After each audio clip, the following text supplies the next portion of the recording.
যে কোনো একজনের মৃত্যু হয়ে গেল, হাজার হাজার মানুষ সামনে বসা, একজন মানুষকে কেউ কি বাঁচাতে পারবেন? কেউ কিচ্ছু করতে পারবেন না, কিছুই আপনি আমার জন্য করতে পারবেন না। বড় জোর আমার মিজান ভাই নাঙ্গলকোট উপজেলা স্বাস্থ্য কমপ্লেক্সে একটা ফোন দিবেন, ফোন দেওয়ার সঙ্গে সঙ্গে একটা অ্যাম্বুলেন্স চলে আসবে। অ্যাম্বুলেন্স আসার পরে সে অ্যাম্বুলেন্সের লাশটা ধরে নিয়ে অ্যাম্বুলেন্সে উঠায় দিয়ে বলবেন, ড্রাইভার এই লাশটাকে তার বাড়িতে নিয়ে যাও। লাশটা বাড়িতে নিয়ে যাবে ঠিক, কিন্তু তোমার পছন্দ সেই ঘরের ভিতরে তোমার ঢোকার কোনো ক্ষমতা নাই। তোমার বেডরুমেও ঢুকতে পারবা না, তোমার বাড়ির বারান্দাতেও ঢুকতে পারবা না। তোমার লাশটা নিয়া তোমার বাড়ির এরিয়ার একটা কোনায় আস্তে করে চাদর মুড়ি দিয়া আড়াল করে চকিতে তোমার নিথর দেহটা ফেলে দেবে। ঠান্ডার মধ্যে খালি গায়ে রাখবে, গরম পানির গোসলটা হয়ে যাবে। বাজার থেকে নিয়ে আসবে এমন কাপড়, দুনিয়ার যে কাপড় কোনোদিন পরি নাই, সেলাই খারাপ হলে পরে কাপড়টা চেঞ্জ করে ফেলতাম, এমন কাপড় কিনে আনবে যে কাপড়টার কোনো সেলাই নাই, বুতাম নাই, পকেট নাই। মাথায় বাঁধন, পায়ে বাঁধন দিয়া দিয়া সামনে হাজির করায় দেবে। জানাজার প্রান্তরে লোকজন দেখে দেখে চলে যাবে। জানাজা সম্পন্ন হয়ে যাবে, সন্তানটা পর্যন্ত আব্বা বলে ডাকবে না, বলবে লাশটা নিয়ে যাও কবরের দিকে। চেয়ারম্যান বলবে না, এমপি বলবে না, মন্ত্রী বলবে না, কোনো নাম বলবে না, কবরের দিকে নামায় নেবে, কবরের শোয়া দেবে, বাঁশ চাপা দেবে, মাটি চাপা দেবে। ওই যে বিদায় দিয়ে চলে আসবে, ওই যে বিদায় দিয়ে আসার পর 24 ঘন্টা যাবে না, মাথার চুল কত সুন্দর যত্ন নিতাম, চুলগুলো খসে খসে পড়বে। 3 দিন যাবে না, চামড়াগুলো গলে গলে পোকার পেটে চলে যাবে। ওই আমার দেহটা পোকার রাজত্বে চলে যাবে। 7 দিন যাবে না, সেই 7 দিনের ভিতরে পেটের সমস্ত নাড়ি ভরে সব চোখ মুখ কান নাক দিয়ে বের হয়ে যাবে। মাত্র 3 মাস, 3 মাসের ব্যবধানে আমি মানুষ। ওই কবরটা খুঁড়ে দেখা যাবে কয়েকটা হাড় ছাড়া কিচ্ছু নাই। দিন শেষে আমার জন্য আপনার জন্য কেউ নাই। দিন শেষে একমাত্র কেবলমাত্র শুধুমাত্র আমার কে? জোরে বলেন কে? আল্লাহ তাআলা।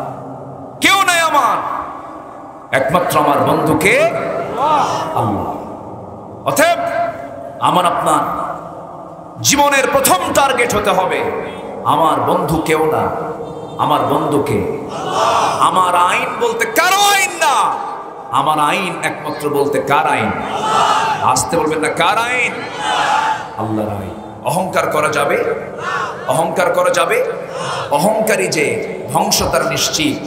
আমার অত্যন্ত কাছে আমার প্রিয় ভাই, আমি নিজেও ব্যক্তিগতভাবে তার ইসলামী সঙ্গীতের প্রতি খুবই দুর্বল।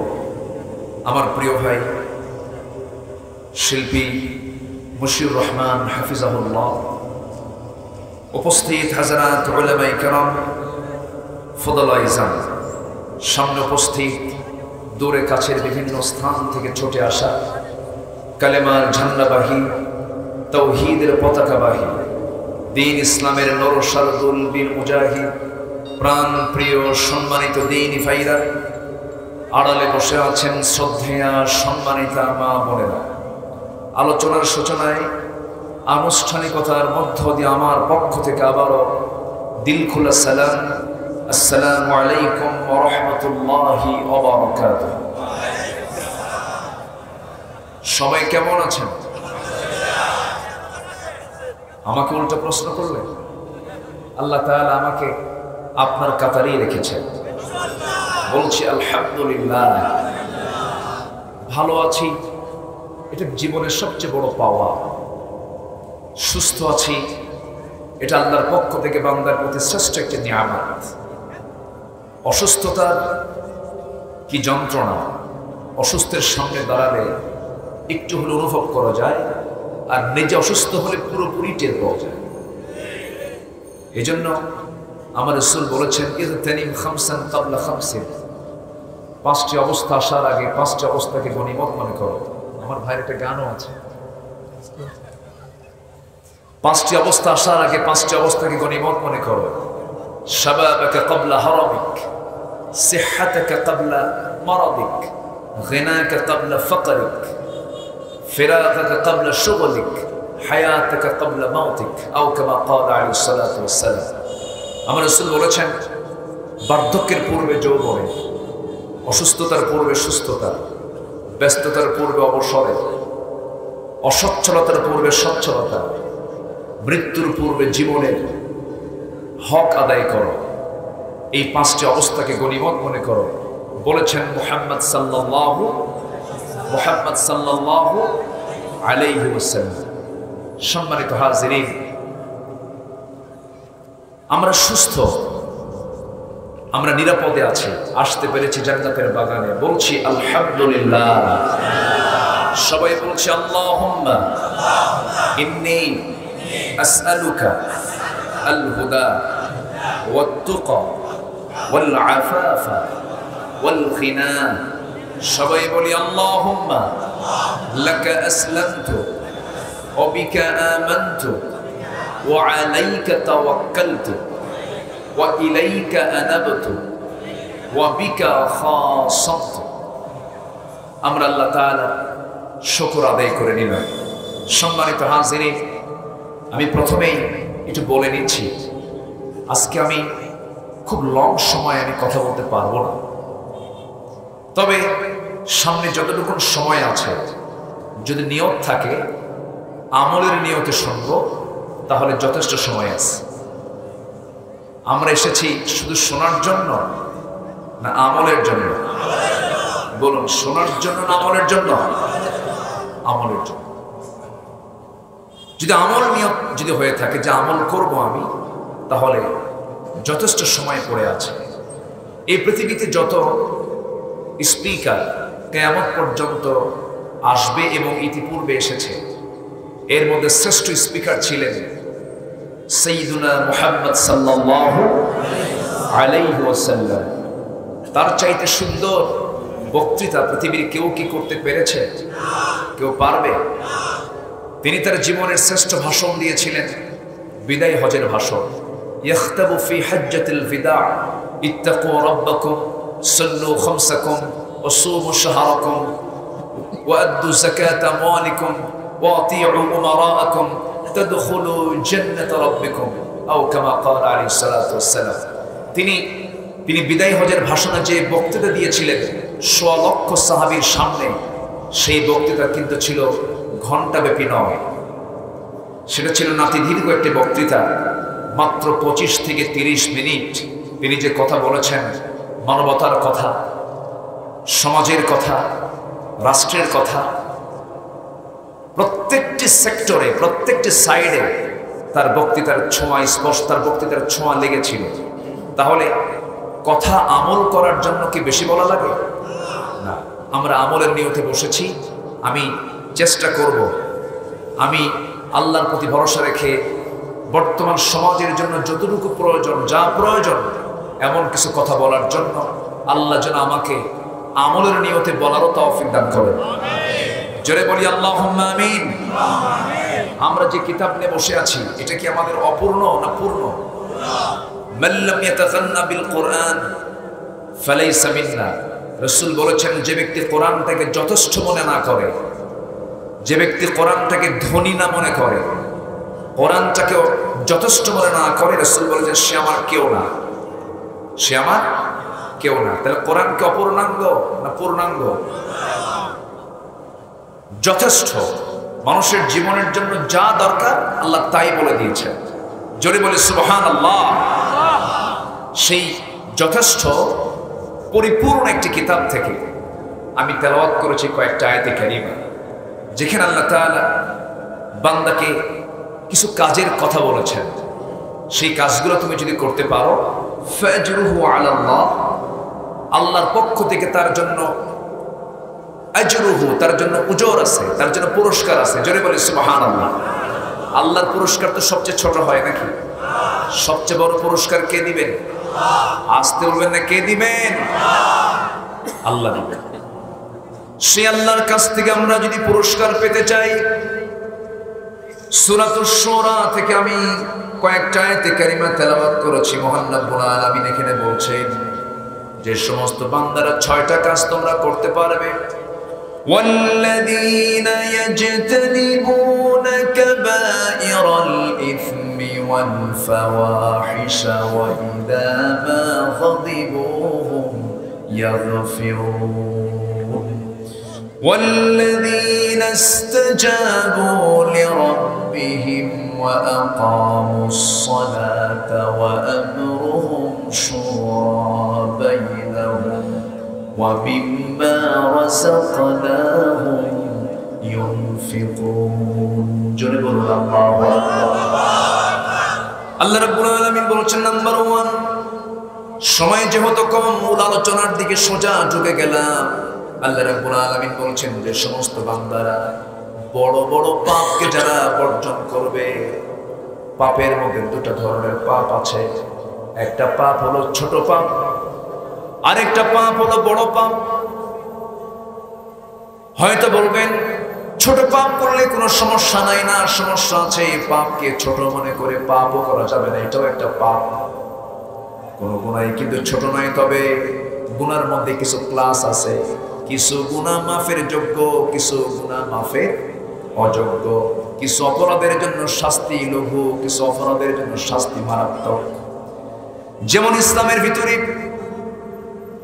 যতগুলো দণ্ডবিধি আছে, কোরআনে যত হুকুম আছে, এর মধ্যে 3টা অপরাধের শাস্তি ইসলাম সবচাইতে মারাত্মক দিয়েছে, চূড়ান্ত করে দিয়েছে। 3টা অপরাধের শাস্তি হত্যার অর্ডার দিয়েছে। আস-সাইয়্যিবুজ জানি, যারা বুড়া হয়ে যারা জেনার কাজ করবে, বিবাহিত জীবনেও যারা জেনার কাজ করবে, কতলুন নাফস, মানুষকে যারা হত্যা করবে অন্যায় করে। আরেকটা হলো ইসলাম থেকে যারা খারিজ হয়ে বের হয়ে যারা মুরতাদ হয়ে যাবে। এই 3টা অপরাধের শাস্তি হলো ইসলামে তার বেঁচে থাকে না হত্যা করা, বেঁচে থাকে না হত্যা করা। এই বিধান কি মোল্লা কইল না আল্লাহ কইছেন? এটা কার কথা? আল্লাহ।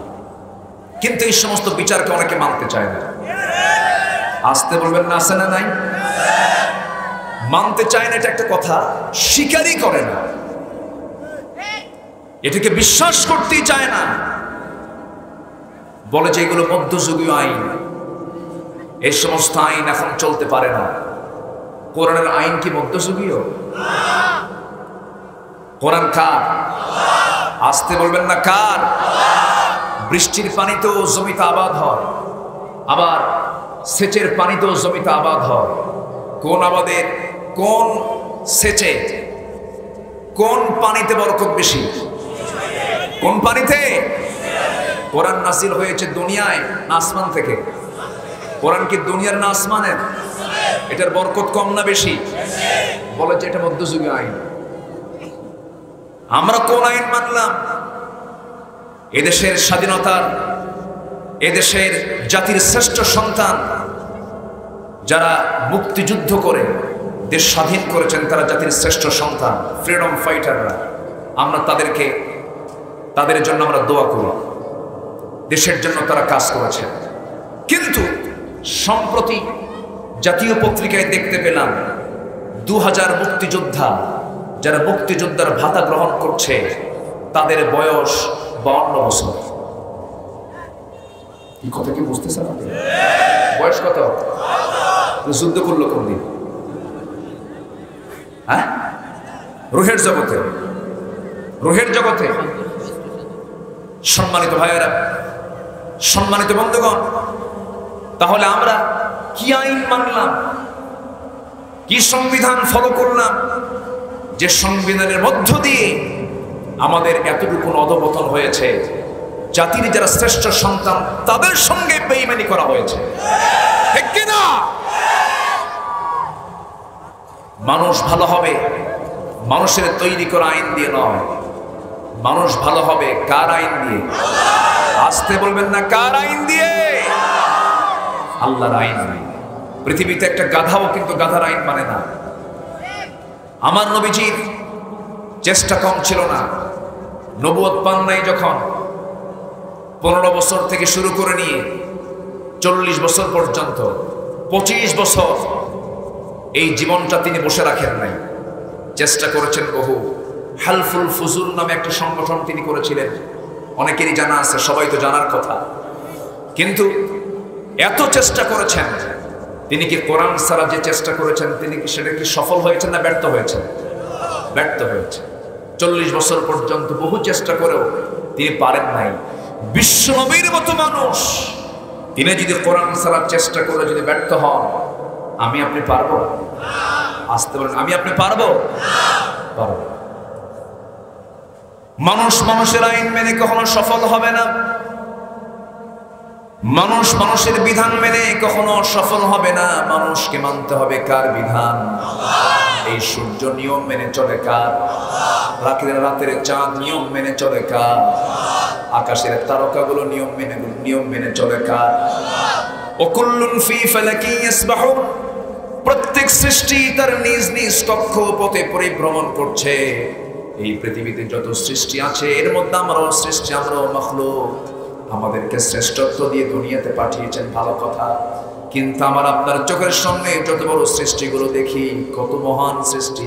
সৃষ্টিগুলো কে করেছেন? আল্লাহ সৃষ্টি করেছেন। যদি আমরা সূর্যকে দেখি, দিনের বেলা দেখতে পাই এত দূরে থাকার কারণে একটা প্লেটের মতো, কিন্তু প্লেটের মতো কিন্তু নয়। এই সূর্যটা পৃথিবী থেকে এত দূরে থাকার কারণে এত ছোট আমরা দেখতে পাই। এই সূর্যটা পৃথিবী থেকে এত বড়। এই পৃথিবীর এরিয়া হলো 50 কোটি 10 লক্ষ বর্গ মাইল। 50 কোটি 10 লক্ষ বর্গ মাইলের এরকম দুনিয়া 13 লক্ষ যোগ করলে, 13 লক্ষ দুনিয়া যোগ করলে একটা সূর্যের সমান হয়ে যায়। ওই সূর্যটা কে চালান? আসতে বলেন না, কে চালান? জো নাই, ঋষি সুনাকের হাত নাই, ভ্লাদিমির পুতিনের হাত নাই, নরেন্দ্র মোদীর হাত নাই, পৃথিবীর কোন পরাশক্তির সেখানে কোনো খাওয়া নাই, কোনো ক্ষমতা তাদের সেখানে নাই। সেই সূর্য তিনি চালান। সেই সূর্যটা পৃথিবী থেকে এত বড়। আবার রাতের বেলা আমরা চাঁদ দেখতে পাই। সেই চাঁদটা ছোট হওয়ার কারণে আমরা চাঁদের দেশে সফর করতে পেরেছি। চাঁদটা কাছে থাকার কারণে আমরা চাঁদের দেশে সফর করতে পেরেছি। মঙ্গল গ্রহে জায়গাও কিনেছি, মঙ্গল গ্রহে জায়গাও কিনেছি, ভালো কথা, কিন্তু সেই চাঁদের পিছনে মিটি মিটি করে জ্বলা কিছু তারকা যে আমরা দেখতে পাই, এই তারকাগুলো যদিও জোনাকির মতো দেখতে দেখা যায়, কিন্তু ওই তারকাগুলো সূর্যের চাইতে ছোট না বড়? আসতে বলবেন না, ছোট না বড়? কত বড়? সায়েন্স বলতেছে,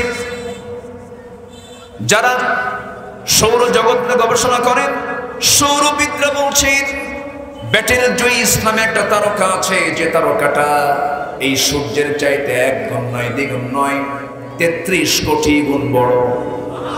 জোরে বলি সুবহানাল্লাহ। কত কোটি? সূর্যের চেয়েও 33 কোটি গুণ বড়। সুপারনোভা, আড্রা, প্রক্সিমা সেন্টারাই, বেটেলজুইস, এরকম করে কোটি কোটি তারকা আল্লাহ তাআলা মহাশূন্যে ঝুলায় রেখেছেন। এক একটা গ্যালাক্সির মধ্যে কোটি কোটি গ্যালাক্সি আছে মহাশূন্যে। এক একটা গ্যালাক্সির মধ্যে বিজ্ঞান বলতেছে 50 বিলিয়ন করে তারকা আল্লাহ তাআলা রেখে দিয়েছেন। 1 বিলিয়ন সমান 100 কোটি। আমার ভাইয়েরা, এই বিশাল মহাশূন্যকে চালান। আমি তো আকাশে যাই নাই। এখন ধরুন আমি মানুষ চাঁদে ঘুরলাম, মঙ্গল গ্রহে গেলাম, একটু চাঁদের পিছনে যে মিটি মিটি করে জ্বলা সেই তারকা যদি আপনি একটু দেখতে চান, সেই তারকার দেশে যদি সফর করতে চান, সবচেয়ে নিকটবর্তী তারকার দেশ হলো, নিকটবর্তী তারকা হলো প্রক্সিমা সেন্টারাই। প্রক্সিমা সেন্টারাই যদি কেউ যেতে চায়, এই দুনিয়া থেকে দ্রুতগামী যানবাহন, দ্রুতগামী নভোযান অ্যাপোলো 11 পার আওয়ার গতি হলো 1 ঘন্টায় গতি হলো 39,000 কিলোমিটার।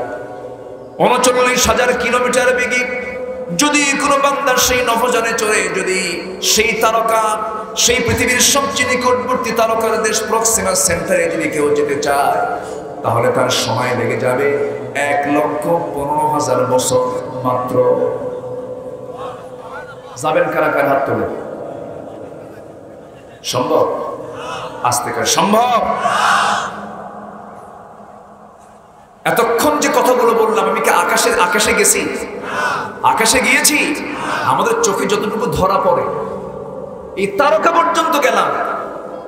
সামনে তো বিশাল মহাশূন্য পড়ে আছে, আকাশ পড়ে আছে।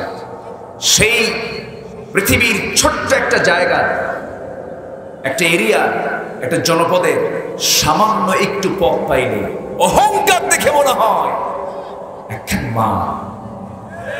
আছে না নাই? আছে না নাই? অহংকার তোমার জন্য নয়, অহংকার করবেন কে? আসতে বলবেন না, অহংকার করবেন কে? অহংকার করেছে যারা, ধ্বংস হয়েছে তারা।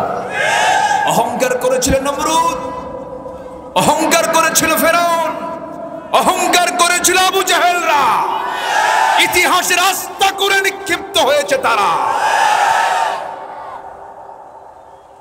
নমরুদকে মেরেছেন কি দিয়া? অচল না সচল মশা? অচল না সচল? অচল। ঠ্যাংও নাই, পাখাও নাই, ন্যাংরা, তাই না? কি কয় লাকে? কি কয়? ন্যাংরা মশা দিয়ে। মশাকে দুর্বল ভাববেন না, এই মশার বাহিনী দিয়ে কিন্তু নমরুদ শেষ হয়েছে। মশার কথা কোরআনে আছে না নাই? মাকড়সার কথা কোরআনে আছে না নাই? তারপরে মৌমাছির কথা কোরআনে আছে না নাই? এত বড় দামি কিতাবে মশার কথা, মাকড়সার কথা, মৌমাছির কথা কেন বললেন? অবশ্যই এর পিছনে কারণ আছে না নাই? শোনাই শোনাই। আচ্ছা, মশাকে কি দুর্বল মনে হয় আপনাদের? মশা যদি আপনাকে ধরে, আপনি পারবেন? রাতের বেলা কি টাঙ্গাই আমরা? কেন? মশা দুর্বল এই জন্য? মশা কিন্তু দুর্বল না। মশা মন্ত্রী মানে না, মশা এমপি মানে না, মশা কোন সুন্দর চেহারাও মানে না, কিছুই মানে না, চান্স পাইলেই মেরে দেয়। ঠিক কিনা কন? আর যদি ডেঙ্গু হয় তো কানই দেয়, ঠিক আছে না? ডেঙ্গু হলে তো কথাই নাই। আল্লাহ রাব্বুল আলামিন সূরা বাকারা, প্রথম সূরা বাকারা 26 নম্বর আয়াতে বলেছেন, ইন্নাল্লাহা লা ইস্তাহি আন ইয়াদরিবা মাসালাম মা বাউদাতান ফামা ফাওকাহা ফাআম্মাল্লাযীনা আমানু ফায়া'লামুনা আন্নাহুল হক। জোরে বলি আল্লাহু আকবার। আল্লাহ তাআলা মশার উদাহরণ দিতে কোনো লজ্জা পান না, কারণ মশা তো কোনো দুর্বল প্রাণী নয়। দেখুন, মশা যে শক্তিশালী প্রাণী তার 4টা কারণ আমি তুলে ধরছি। নাম্বার ওয়ান, আমরা যে মশা দেখতে পাই, যে মশা যত বেশি রক্ত খায় তার হায়াত কমে না বাড়ে? যে মশা যত বেশি রক্ত খাবে তার হায়াত কমবে না বাড়বে? কমে যায় না বেড়ে যায়? কমে যায়। ঠিক তেমনি দুনিয়াতে যারা লুটপাট করে, অন্যায় করে, রাতকে দিন করে যারা বেহিসাবি লুটপাট করবে তাদের হায়াত কমে যাবে। নাম্বার 2, মশা যে কামড় দেয়, এই মশা কামড় দেয় পুরুষ মশা না স্ত্রী মশা? বলে স্ত্রী মশা কামড়ায়। যারা বলেছেন তারা সায়েন্স পড়েছেন। এটা কিন্তু 1500 বছর আগে কিন্তু এই তত্ত্ব ছিল। কিন্তু আল্লাহ তাআলা ইন্নাল্লাহা লা ইস্তাহি আন ইয়াদরিবা মাসালান মা বাউদাতান, এটা কিন্তু মুয়ান্নাসের সিগা, স্ত্রী মশার কথাই বলা হয়েছে। তাহলে কোরআন বলে দিচ্ছে মশা কামড়ায় পুরুষ মশা না স্ত্রী মশা? তাহলে বিজ্ঞান কোরআনের কাছে আসবে, কোরআন বিজ্ঞানের কাছে যাবে না, বিজ্ঞান কোরআনের কাছে আসবে। এই হচ্ছে কি। নাম্বার 3, মশা যখন রাতের বেলা আপনি মশারি টাঙ্গানোর পরেও 2-1টা মশা যদি ঢোকে, এই যে গত রাত্রি আমার এই যে মশারি কিছু কামড়াইছে, বুঝলেন? মশারি পাইনি, ভাবলাম মশা মনে হয় নাই, একেবারে জায়গা মতো, হুজুরও পছন্দ করে নাই। কি কথা কি বুঝতেছেন? এই যে কয়েকটা মশা কিনা আমার কামড়াইছে। দেখেন, হঠাৎ করে ওই মশারির ভিতরে যদি 2-3টা মশা যদি ঢুকে পড়ে, ঘুমানোর আগ দিয়ে যদি সে যদি ওয়াশ করা শুরু করে, ওয়াশ করা বুঝলেন, যদি ভন ভন করে, ঘুম কি হবে? ঘুম হবে? এই যে ভন ভনটা করে, এটা কিন্তু তার কোনো গান নয়, কোনো আওয়াজ নয়। এটি গান, আওয়াজটা সৃষ্টি হয়েছে একটা কারণে, সেটা হলো সায়েন্স বলতেছে মশাটা এত, তার পাখাটাকে এত দ্রুত ঘুরাতে পারে, এত দ্রুত নাড়াতে পারে, প্রতি সেকেন্ডে মশা তার পাখা নড়ায় হলো 500 থেকে 600 বার। 500 থেকে 600 বার পৃথিবীতে কোনো মেশিন এত দ্রুত ঘুরতে পারে না। মশা লা ইস্তাহি আন ইয়াদরিবা মাসালান মা বাউদাতান। আল্লাহ তাআলা কোরআনে কোন আয়াত অতিরঞ্জিত করে বান্দার জন্য দেন নাই। সব আয়াতের মধ্যে অবশ্যই শিক্ষা আছে না নাই? নাম্বার 4, ও দুনিয়ার সমস্ত নব্য ফেরাউনরা, নব্য নমরুদরা, শিক্ষা নাও ইতিহাস থেকে। আমি নমরুদকে শেষ করেছি এই মশার কামড় দিয়া। কিসের কামড় দিয়া? মশার কামড়। সম্মানিত ভাইয়েরা, এই দুনিয়াতে থেকে বান্দা কখনো অহংকার করতে, অহংকার কার? আসতে বলবেন অহংকারটা কার? অহংকার করা সগীরা গুনাহ না কবিরা গুনাহ? আল্লাহ তাআলা বলছেন 6টা কাজ করবা তুমি। নাম্বার 1 হলো বড় বড় গুনাহগুলো তোমার জীবন থেকে মাইনাস করে ফেলবে। বড় বড় গুনার দিকে তুমি যাবে না, আমি তোমার ছোট ছোট গুনার দিকে তাকাবই না। আল্লাহর দয়া সকলের চাইতে কম না বেশি? গোটা পৃথিবীতে দয়াটা রহমত 100 ভাগে ভাগ করে 1 ভাগ দিয়েছেন সকল সৃষ্টির মাঝে, আর বাকি 99টি ভাগ রেখেছেন আল্লাহ তার নিজের মাঝে। এই পৃথিবীতে কেউ আমার আপন না। কে বলেছে আমার বউ আপন? কে বলেছে আমার ছেলে আপন? কে বলেছে আমার মেয়ে আপন? কে বলেছে আমার ভাই আপন? কে বলেছে আমার বোন আপন? কে বলেছে আমার আত্মীয় আপন? ধরুন আমরা এই লাইনে যে কজন ভাই বসে আছি, আমি মশিউর ভাই, এরপরে মেহমান বৃন্দ বসে আছেন, এর মধ্যে হঠাৎ করে একজনের তো মৃত্যু হতেও পারে, পারে না? মরে গেল, যে কোনো একজনের মৃত্যু হয়ে গেল। হাজার হাজার মানুষ সামনে বসা, একজন মানুষকে কেউ কি বাঁচাতে পারবেন? কেউ কিচ্ছু করতে পারবেন না। কিছুই আপনি আমার জন্য করতে পারবেন না। বড় জোর আমার মিজান ভাই নাঙ্গলকোট উপজেলা স্বাস্থ্য কমপ্লেক্সে একটা ফোন দিবেন। ফোন দেওয়ার সঙ্গে সঙ্গে একটা অ্যাম্বুলেন্স চলে আসবে।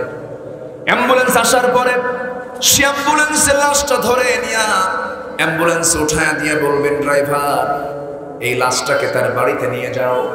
লাশটা বাড়িতে নিয়ে যাবে ঠিক, কিন্তু তোমার পছন্দ সেই ঘরের ভিতরে তোমার ঢোকার কোনো ক্ষমতা নাই।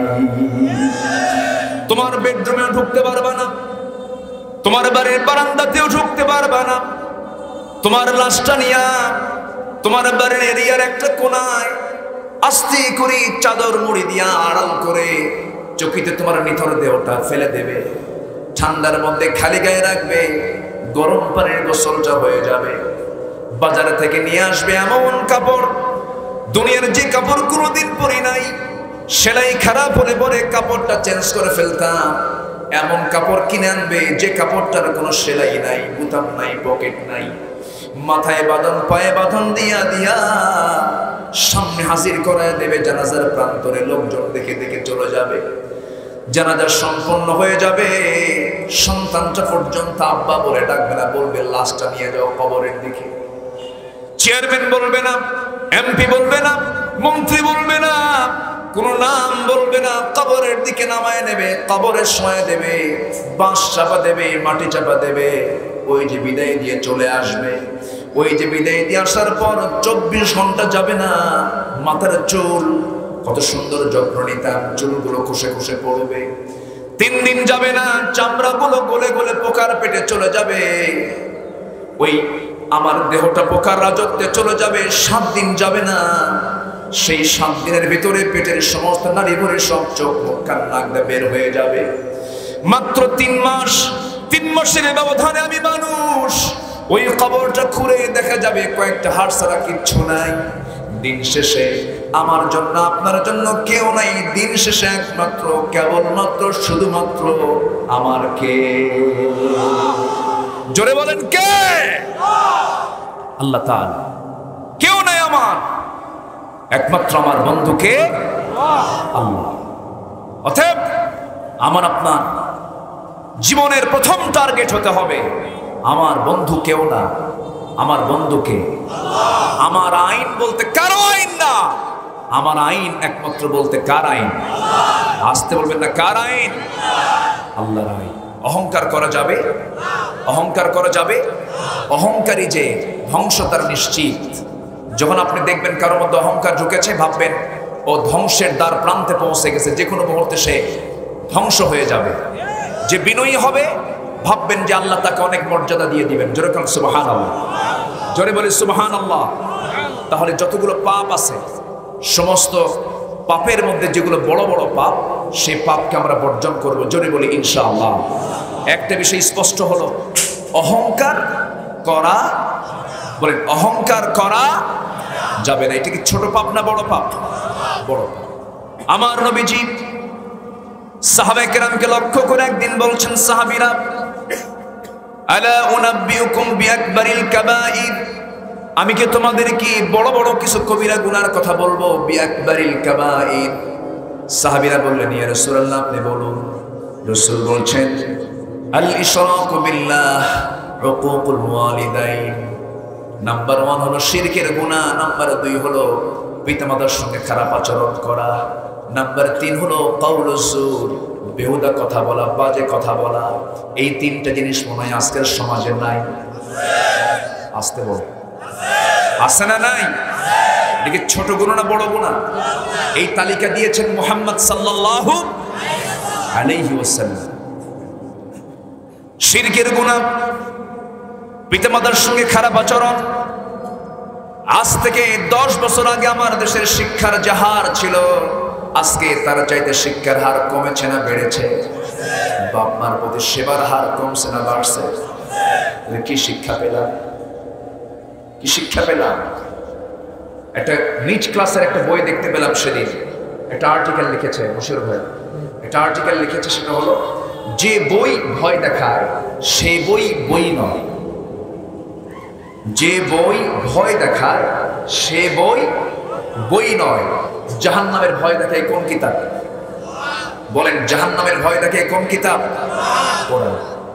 যে বই ভয় দেখায় সে বই বই নয়। এই বক্তব্য কোন মুসলমানের হতে পারে? কোন মুসলমান এই কথা বলতে পারে? মানুষ ভালো হবে দুনিয়ার প্রশাসনের ভয়ে না আল্লাহর ভয়ে? মানুষ ভালো হবে দুনিয়ার ভয়ে না জাহান্নামের ভয়ে? মানুষ ভালো হবে রবের ভয়ে না রবের ভয়ে? ঘাপটি মারা কিছু নাস্তিক চক্র এদেশের তাওহীদি চেতনাকে তারা নিভিয়ে দিতে চায়।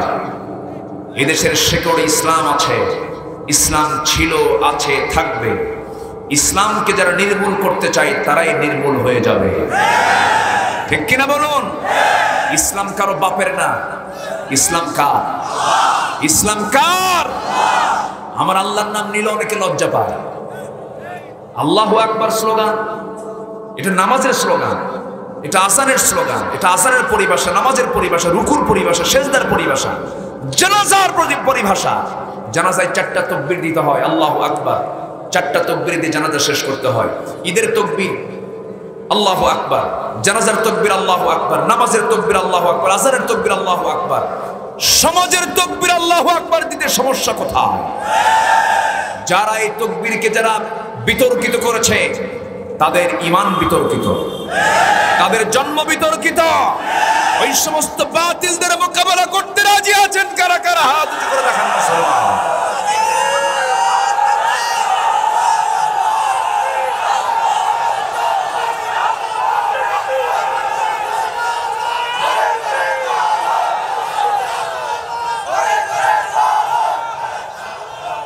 আল্লাহ তুমি সবার হাতকে কবুল করো, জোরে বলি আমিন। যারা বলতেছেন যে আল্লাহু আকবার তাকবীর নির্দিষ্ট দলীয় স্লোগান, যদি তাই হয় তাহলে আপনার জানাজা আপনি কোন স্লোগান দিয়ে করবেন? ঠিক কিনা? আমার মশিউর ভাই তিনি গান দিয়েও বুঝিয়ে দিয়েছেন, মোল্লাতন্ত্রের একটা গান গেয়েছেন। আপনার মরার পরে যে জানাজা হবে সেই জানাজায় তো আপনার স্ববিরোধী বক্তব্য সেখানে চলে আসবে। আপনার আল্লাহু আকবার যদি সহ্য না হয় তাহলে ওই সমস্ত নরাধমদের জানাজা না দিয়া কুকুর বিড়াল শিগালের মতো বিদায় করা দরকার। কষ্ট পাচ্ছেন? আলোচনা চালাই, চলো, সময় তো নাই।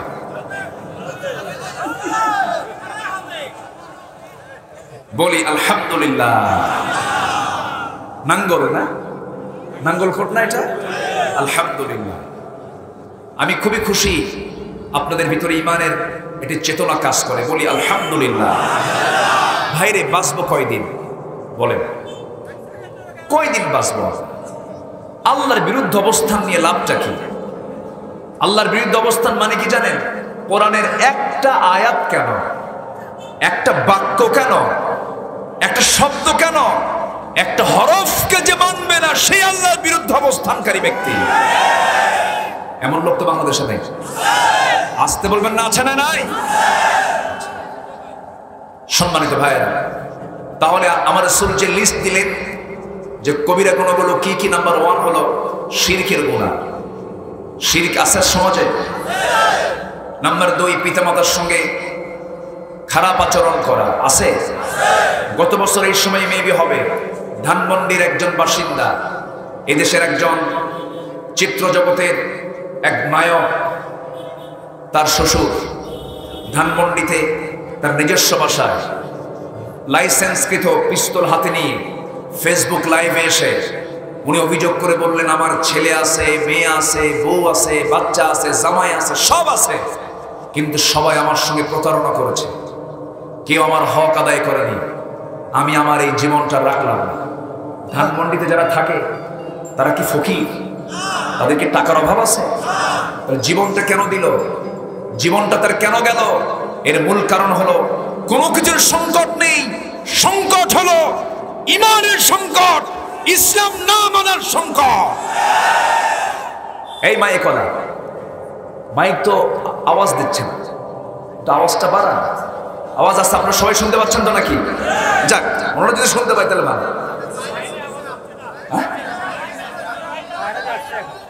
ধমক দিয়েন না মাইক কলারে, এখন ধমক দিলে তুমি হার্ট স্ট্রোক করে পড়ে যাবে। আমি তো টের পাচ্ছি, আমার তো কাজ মাইকে প্রত্যেকদিন, আমি তো বুঝি যে এটার লোড কি অবস্থা। শোনেন, এখন তার ঠিক করার সময় নেই, যা আছে বলি আলহামদুলিল্লাহ। মনে করেন বিয়ে শাদী হয়ে গেছে, বউটা পাগল, বউটা পাগলি, ইজাব কবুল হয়ে গেছে, সংসার তো করতেই হবে এখন, আর কি উপায় আছে? বউটা পাগলা, ইজাব কবুল হয়ে গেছে, আর তো কোনো কথা নাই, যা আছে বলি আলহামদুলিল্লাহ। সম্মানিত ভাইয়েরা, আমার দিকে তাকান, আল্লাহর কসম করে বলি, আমি কোনো হিংসাত্মক মনোভাব থেকে কথা বলছি না। আমার নবীজির যখন মুখ থেকে কথা বের হতো চক্ষু লাল হতো। খুতবাতুন নারিয়া, আগুন জ্বালানো বক্তৃতা দিয়েছেন মুহাম্মদ সাল্লাল্লাহু। মদের বিরুদ্ধে কথা কি সুর দেওয়া হয়? জেনার বিরুদ্ধে কথা কি সুর দেওয়া হয়? সুদের বিরুদ্ধে কথা কি সুর দেওয়া হয়? শিরকির বিরুদ্ধে কথা কি সুর দেওয়া হয়? পিতামাতার সঙ্গে অবাধ্য আচরণ করে এটা কি সুর দেওয়া হয়? অকাউলুল হক ওয়া ইন কানা মুররান, সত্য কথা কখনো মিষ্টি লাগে না, সত্য কথা তিতাই হয়, ঠিক কি না? সম্মানিত ভাইয়েরা, আবু জেহেলের সমাজে 4টা জিনিস খুব বেশি ছিল। আবু জেহেলের সমাজে কি ছিল? নাম্বার 1, মদের বোতল ছিল। নাম্বার 2, জেনাটা বিয়ের চাইতে অ্যাভেলেবেল ছিল। নাম্বার 3, সুদের কারবার ছিল। আচ্ছা, এই 3টি অপরাধ আজকের সমাজে মনে হয় নাই। আসতে বলবেন না, আছে না নাই? আবু জেহেলের সমাজে আরেকটা জিনিস ছিল, সেটা হলো খুব জুয়া খেলতো। আমার দেশে জুয়া নেই, এই জুয়া আছে। তাহলে আবু জেহেলের সমাজে মদ ছিল, জেনা ছিল, সুদ ছিল, জুয়াও ছিল। আমাদের সমাজে কি আছে? আলহামদুলিল্লাহ। যেরকম নাউজুবিল্লাহ, জুয়া খেলা বোঝেন তো? 6 জন মিলে মোনাজাত ধরে, 6 জন মিলে কি ধরে? মোনাজাত, এরকম করে থাকে। কি দোয়া করে চিন্তা করি। আল্লাহ তাআলা এই সমস্ত কাজগুলো কি শয়তানের কাজ বলেছেন, মিন আমালিশ শয়তান, মদ জুয়া শয়তানের কাজ। তাহলে এখন বলেন, আমরা কি মুসলিম সমাজে আছি না শয়তানের সমাজে আছি? বলেন কিসের সমাজে? শয়তানের সমাজে আছি।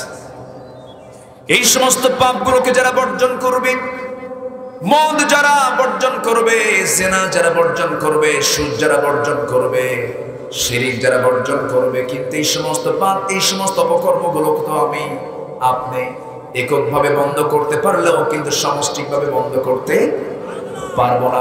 সামষ্টিকভাবে বন্ধ করার জন্য সামষ্টিকভাবে সিদ্ধান্ত নেওয়ার দরকার আছে না নাই? চেষ্টা করার দরকার আছে না নাই? কিছু কাজ একক হবে, কিন্তু একক করে আপনি যদি ভাবেন আমার এই কাজটাই যথেষ্ট, আপনি মুনাফিকের কাতারে চলে যাবেন। সমাজ থেকে আপনার এই সমস্ত পাপগুলোকে, এই সমস্ত অন্যায়গুলোকে দূর করার জন্য আপনাকে সামষ্টিক চেষ্টা করতে হবে। এই জন্য আল্লাহ রাব্বুল আলামিন বলেছেন, শারা'a লাকুম মিনাদ-দীনি মা ওয়াসসা বিহি নূহা ওয়াল্লাযী আওহাইনা ইলাইকা ওয়া মা ওয়াসাইনা বিহি ইব্রাহিমা ওয়া মূসা ওয়া ঈসা أن أقيموا الدين ولا تتفرقوا فيه। আল্লাহর জমিনে দিন কায়েমের জন্য তোমরা মতপার্থক্য সৃষ্টি করো না। যখন দিনটা কায়েম হয়ে যাবে, সমাজ থেকে সুদ চলে যাবে, জেনা চলে যাবে, মদের বোতল বন্ধ হয়ে যাবে। ওয়াজ করে যদি আজকে সুদ জেনা যদি বন্ধ হতো, সবচেয়ে হয় কোন দেশে হয় বলেন? এগুলো কি বন্ধ হয়েছে নাকি বলেন? বন্ধতে এগুলো হবে, এইভাবে বন্ধ হবে না। আমার নবীজি মক্কার জীবনের 13 বছর মার খেয়েছেন, মার খেয়ে খেয়ে দাওয়াত দিয়েছেন, কাম কিন্তু হয় নাই। হ্যাঁ, আংশিক প্রাথমিক পর্যায়ের কাজটা হয়েছে, কিন্তু মার খাবো সারা জীবন। শুধু মায়ের খাওয়া সুন্নত নয়, মায়ের দেওয়াও সুন্নত, ঠিক কিনা? মার খাওয়া সুন্নত, মার দেওয়াও। 13 বছর রাসূল মার খাইছেন কোথায়? আর 10 বছর মার দিছেন কোথায়?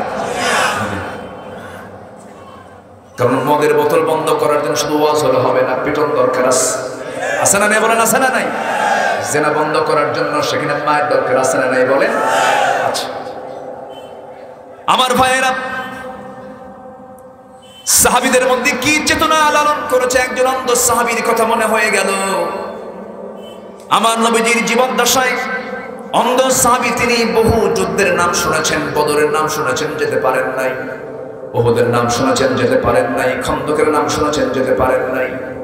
নবীর ইন্তেকালের পর সারা জীবন রাসূল তাকে জিহাদের পারমিশন দেন নাই, যুদ্ধে যাওয়ার পারমিশন দেন নাই, কারণ তার চোখ নাই।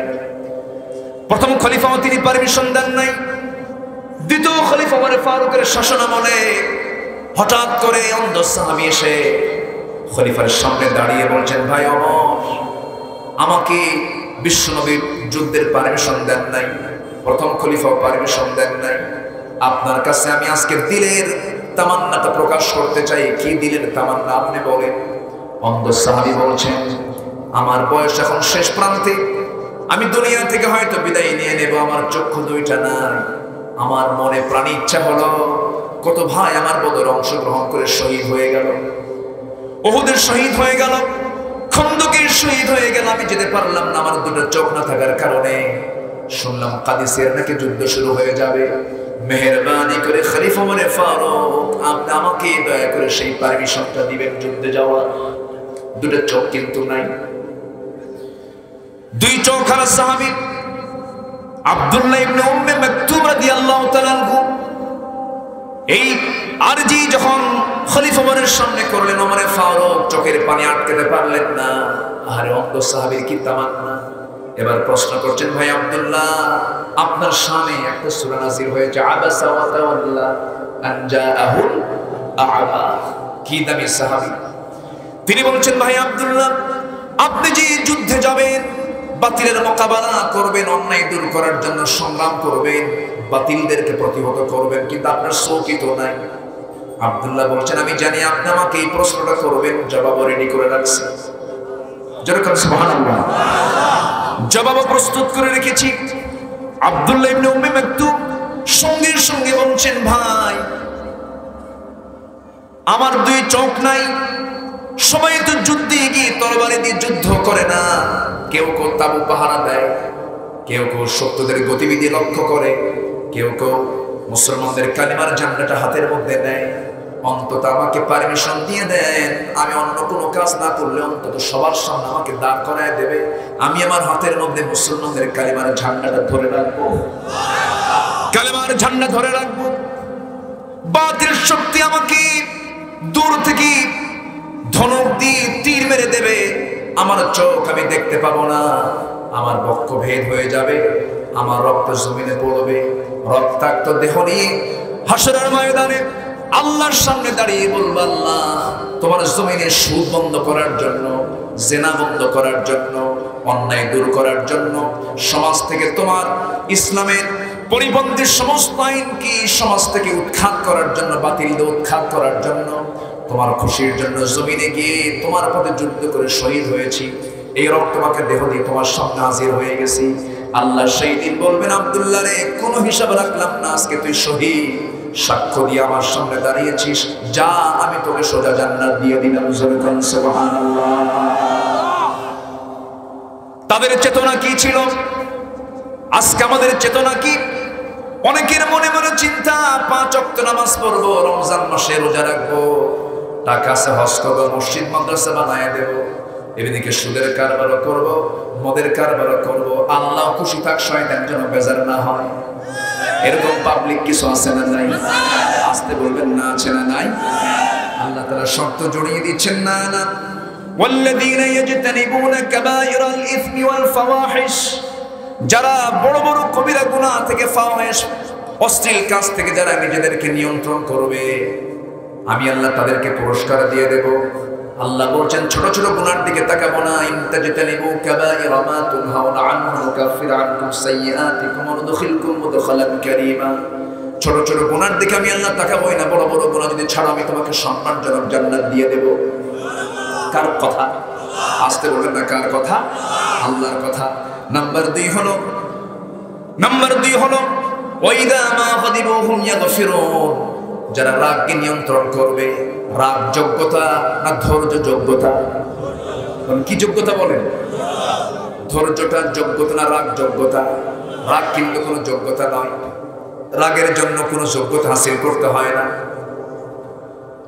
রাগের জন্য কোনো ট্রেনিং দেওয়া লাগে না, ধৈর্যের জন্য ট্রেনিং দিতে হয়। জঙ্গল তৈরির জন্য কোনো মেহনত লাগে না, জঙ্গল আপনা আপনি হয়ে যায়। কিন্তু আপনি সুন্দর একটা বাগান বানাবেন, অবশ্যই সেখানে যত্নের দরকার আছে না নাই? এই জন্য রেগে যাবো তো হেরে যাবো, আল্লাহ বলছেন না, রাগকে নিয়ন্ত্রণ করো। নাম্বার 1 পাপকে নিয়ন্ত্রণ করো, নাম্বার 2 রাগকে নিয়ন্ত্রণ করো। যার রাগ নিয়ন্ত্রণ থাকবে তার ঈমানটা নিয়ন্ত্রণে থাকবে। দেখবেন রাগ করে পরে তালাক পারে, আসে না নাই? এমন কোনো দিন নাই আমার সিমটা খোলা থাকলে, এমন কোনো দিন নাই এই ফোনটা আসে না, হুজুর কাম তো সারছে কি, তালাক দিচ্ছে, আজকেও দিছে। এটা যে এত বাড়ছে, আল্লাহ তাআলা নিকাহ নামে, বিয়ে নামে কোনো সূরা নাযিল করেননি, কোনো সূরা নাই। নিকাহ নামে কোনো সূরা নাই, কিন্তু তালাক নামে আছে না নাই? তালাক নামে সূরা আছে না নাই? তালাকের এই বিষয়টা কি সহজ না জটিল? জটিল। তালাকের বিধান কে দিয়েছেন? ফোন দিয়ে বলে, হুজুর রাগ করে তালাক মারছে। আমি কই, আচ্ছা কেউ কি মহব্বত করে তালাক দেয়? শোনা, রাগ কইল না, তালাক দিল, এরকম করে তালাক দেয়। তালাকটা আসে কি মহব্বতে না রাগে? মহব্বতে না রাগে? রাগে আসে। রাগ করবেন কেন? নিজের হাতে আইন কেন তুলে নেবেন? তালাকের সিস্টেম হলো ফালাফাতা কুরু, 3 ইদ্যতে তালাক দিবা তুমি, অথচ তুমি এক বৈঠকে বসে তালাক তো 3টা মারি, ওর শাশুড়ি শুনতে তালাক। আছে না নাই? বলেন আছে না? ধৈর্যের দরকার না রাগ দরকার? কি দরকার বলেন? সংসার জীবন করতে গেলেও ধৈর্যের দরকার আছে না নাই? আচ্ছা, পুরুষ মানুষ বেশি কথা বলে না মহিলা মানুষ বেশি কথা বলে? বলেন। জরিপে এসেছে পুরুষরা সারাদিনে কথা বলে হলো 2000 শব্দ, মেয়েরা কথা বলে হলো 5000 শব্দ। কয় হাজার বেশি? শোনেন, মেয়ে মানুষ বেশি কথা বলার কারণ আছে। আমাদের কাছে বাচ্চা বড় হয় না, মাদের কাছে বাচ্চা বড় হয়। যে মার বাচ্চা যদি 3-4টা হয়, কথা কি কম কলা লাগে, বেশি বড় লাগে? বেশি তো বলবেই থাকে, এটা একটা দিক। নাম্বার 2 হলো বাচ্চারা এত ডিস্টার্ব করে, মা কিন্তু বিরক্ত হয় না। একটা বাচ্চাকে যদি আপনার কাছে দিয়া 2 দিন মা যদি দূরে থাকে, 1.5 মাসের বাচ্চা বাঁচবেন, আসার খাবে, বলেন কি খাবে? বলেন। এই জন্য আল্লাহ তাআলা মেয়েদের কথার পরিমাণটা বাড়ায় দিয়েছেন। বাবা থামো, বাবা থামো, এই 3-4টা তাকে কন্ট্রোল করতে হয়। কিন্তু এই যে কথাটা বেশি বলে, এই কথা শুধু তাদের ক্ষেত্রেই বলে না, সব জায়গায় বলে। আপনি এখন বেগুন কিনে নিয়ে গেছেন বাজার থেকে, বাজার কিনে বেগুন কিনে নিয়ে গিয়ে বইয়ের হাতে দিয়ে বললেন, এই যে বেগুন কিনে আনছে। বেগুনটা তো সুন্দরই দেখা যায় উপর থেকে, কিন্তু বেগুনের পোকা কিন্তু ধরা কঠিন। যারা বাজার করছে, বাজার করেন তো নাকি? মা লিহাদার রাসূল ইয়ামশি ফিল আসওয়াক ওয়া ইয়াকুলু তুআম। আমাদের রাসূল কেমন যে বাজারও করে খাবারও খায়।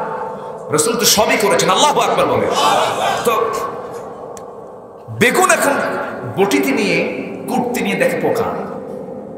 এই পোকা দেখা মাত্রই পায়ের রক্ত মাথায় উঠে গেছে। ওই যে বেগুনের তাফসীর শুরু, একদম একটানা 3 ঘন্টা। ধৈর্য ধরবে কে? দেখেন কিচ্ছু করে না। কে ধৈর্য ধরবে? স্বামীর ধৈর্য ধরতে হবে। স্বামী বউকে চালায় না বউ স্বামীকে চালায়? কোরআনের ভাষায় বলবেন, বলেন কে চালাবে? স্বামীর টাকা স্ত্রী খরচ করবে। স্ত্রীর টাকা যদি স্বামীকে না দেয় কোনো কৈফিয়ত দেওয়া লাগবে না। কার দরবারে? এই অধিকার এই সম্মান মেয়েদেরকে কে দিয়েছেন? কে দিয়েছেন? এরপরেও কয় আমাদেরকে ঠকাইছে। আমাদের কি করছে? ঠকাইছে। তারা খরচ না করলে কোনো যায় আসে না, কিন্তু আমরা যদি আমাদের বউদের জন্য না খরচ করি, জবাব দিতে হবে কার আদালতে? আল্লাহ। এখন আর রিজালু কাওয়ামুনা আলান নিসা, পুরুষরা হলো নারীদের পরিচালক। পরিচালক যদি মেজাজ বেশি হয়, পরিচালনা করতে পারবে? এই যে তালাকের কথাগুলো যখন আসে তখন মনে হয় কি জানেন, উল্টা জবাব দিই, তুই সামনে আয়, তোকে পিটার দরকার হয়, ঠিক কিনা? আখিরি জামানায় এই উম্মতের এমন কিছু সম্পর্ক তৈরি হবে, ঘরে ঘরে বইয়ের পরিচয় নিয়ে থাকবে, কিন্তু তাদের সঙ্গে হবে জেনা। কেন? কখন তালাক দিয়ে দিয়েছে সে নিজেও টের পায় না। আছে না নয়? আচ্ছা, রাগের ফসল। এলে কিসের ফসল? রাগের ফসল। রাগ করা যাবে না। রাগের মধ্য দিয়ে জিহ্বা স্লিপ করে, রাগের মধ্য দিয়ে হাত চলে যায় এমনি একদিকে। আল মুসলিমু মান সালিমাল মুসলিমুনা মিন লিসানিহি ওয়া ইয়াদিহি, প্রকৃত মুসলমান তো সেই যার মুখ থেকে এবং হাত থেকে অন্য মুসলমান নিরাপদে থাকে। এই জন্য আল্লাহ তাআলা বলছেন রাগকে নিয়ন্ত্রণ করো। রেগে যাবে, হেরে যাবে, ধৈর্য ধরবে, জিতে যাবে, নেতা হবে, ধৈর্য ধরো। স্বামী হতে চাও, ধৈর্য ধরো। ব্যবসা করতে চাও, ধৈর্য ধরো। আল্লাহর জমিনে দিন কায়েমের সংগ্রাম করতে চাও, ধৈর্য ধরো। মায়ের খাও, বিজয় আসবে, ঠিক কিনা? সব জায়গায় ধৈর্যের দরকার আছে। আল্লাহ তাআলা এরপরে বলছেন নাম্বার 3, ওয়াল্লাযীনা ইসতাজাবু লিরাব্বিহিম, যারা তাদের রবের ডাকে সাড়া দেবে। আজান হয়ে গেল, আজান শোনার সঙ্গে সঙ্গে আমরা কার ডাকে সাড়া দেব? কোন দিকে রওনা দেব? মসজিদের দিকে। খুশি হবেন কে? আসতে বলবেন না, খুশি হবেন কে? আল্লাহ বান্দার যত কাজ আছে সব কাজের মধ্যে সবচেয়ে বেশি খুশি হন বান্দা যখন তার পবিত্র অংশ এই মস্তকটা যখন সেজদায় লুটিয়ে দেয়। সেজদায় যখন লুটিয়ে দিয়ে বলে সুবহানা রাব্বিয়াল আযীম, সুবহানা রাব্বিয়াল আলা, যখন বলে ফেলে আল্লাহ বলেন ও আমার বান্দা, তোর পবিত্র মস্তক আমার সামনে সঁপিয়ে দিলি, যা আমি তোর জীবনের সমস্ত গুনাহ মাফ করে জান্নাতের ফয়সালা করে দিলাম। নামাজ পড়ব কয় ওয়াক্ত? কারা কারা? 5 ওয়াক্ত নামাজ। জোরে বলি ইয়া আল্লাহ, আমাদেরকে 5 ওয়াক্ত সালাত আদায় করার তৌফিক তুমি আল্লাহ দিয়ে দাও। জোরে বলি আমিন, আরো জোরে আমিন। এখন নামাজ পড়লাম আমি, কিন্তু আমার নেতা হলো বেনামাজি, মানা যাবে? আসতে বলেন মানা যাবে? যে নেতা নামাজি না, সে নেতার সাথে আমার নেতৃত্বের কোনো সম্পর্ক। নামাজ এবং সমাজ দুটোকে মিল রাখতে হবে। নাম্বার 4, ওয়াকামুস সালাহ, যারা নামাজ কায়েমের সংগ্রাম করবে। নামাজ তো পড়বেই। ওয়াল্লাযীনা ইসতাজাবু লিরাব্বিহিম, আল্লাহর ডাকে সাড়া দিয়ে নামাজ পড়বে। নামাজ কায়েমের যারা কাজ করবে, অনেক লম্বা কথা, নামাজ কায়েম সামষ্টিক কাজ, এই কাজে আমাদেরকে শামিল হওয়ার তৌফিক আল্লাহ দান করুন। জোরে বলি আমিন। আচ্ছা, নাম্বার 5, যে কোনো কাজ যখন আমরা করতে যাব একা করবো না, পরামর্শ করবো। এই সূরার নাম হলো পরামর্শের সূরা। ওয়ামরহুম শুরা বাইনাহুম শুরা ওয়াশাবিরহুম ফিল আমর ফাইদা আযামতা ফাতাওয়াক্কাল আলাল্লাহ ইন্নাল্লাহা ইউহিব্বুল মুতাওয়াক্কিলিন। তো পরামর্শ করবে। সংসার, স্বামী স্ত্রী পরামর্শ করবে। ছেলে মেয়ে হয়েছে তাদেরকে নিয়ে পরামর্শ করবে। পরামর্শের মধ্যে যদি ভুল হয়, কিন্তু সেই ভুল হলেও তার মধ্যে রহমত কে দেন?